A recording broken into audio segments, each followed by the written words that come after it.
বলছেন যে ব্যক্তি ইস্তিগফারকে আঁকড়ে ধরে আল্লাহ তার জন্য প্রতিটি দুঃখ থেকে মুক্তির পথ তৈরি করে দেন, প্রতিটি সংকট থেকে রক্ষা করেন এবং অপ্রত্যাশিত জায়গা থেকে তাকে রিজিক দান করেন। সুনানে আবু দাউদের হাদিসে এসেছে প্রিয় ভাইয়েরা।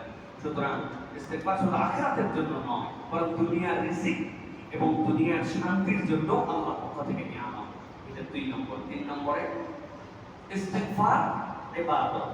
ইস্তিগফার ইবাদত। ইস্তিগফার ইবাদত। ইস্তিগফার কেমন ইবাদত? ইস্তিগফার আল্লাহর কাছে আমি আমার ক্ষমা চাচ্ছি, কিন্তু দেখেন সুবহানাল্লাহ বিহামদিহি, দোয়া যেরকম স্বয়ং ইবাদত, ইস্তিগফার একটা স্বয়ং ইবাদত। দোয়া স্বয়ং ইবাদত। মনে আছে তো আপনাদের?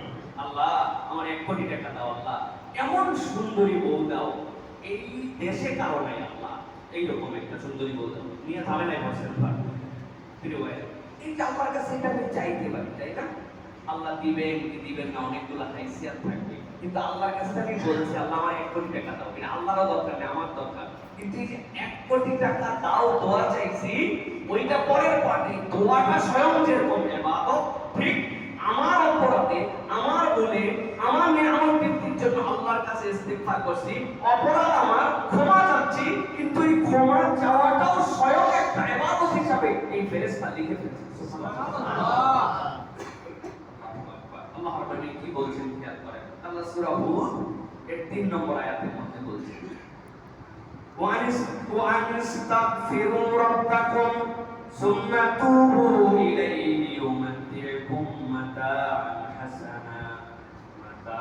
হাসানান ইলা আজালিন মুসাম্মা। আল্লাহ রাব্বুল দায়িত্ব দিচ্ছেন, বান্দা অপরাধ তোমার, ভুল তোমার, গুনাহ তোমার, কিন্তু বান্দা তুমি আল্লাহ রাব্বুল আলামিনের কাছে দায়িত্ব প্রাপ্ত যে তুমি আল্লাহর কাছে ইস্তিগফার করো। ইস্তিগফার তোমার জন্য আল্লাহ রাব্বুল আলামিনের কাছে ফিরে আসার ঘোষণা হবে।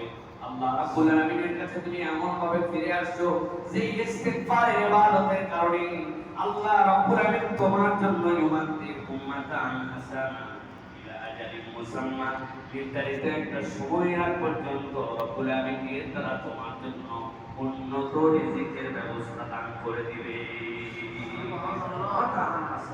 আপনি সৌন্দর্যের সাথে বসবাস করার একটা প্রাপ্তি পাবেন।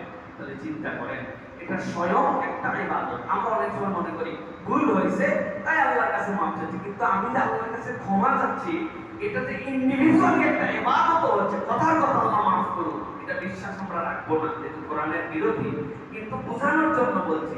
আমার ইস্তিগফার কবুল হলো না,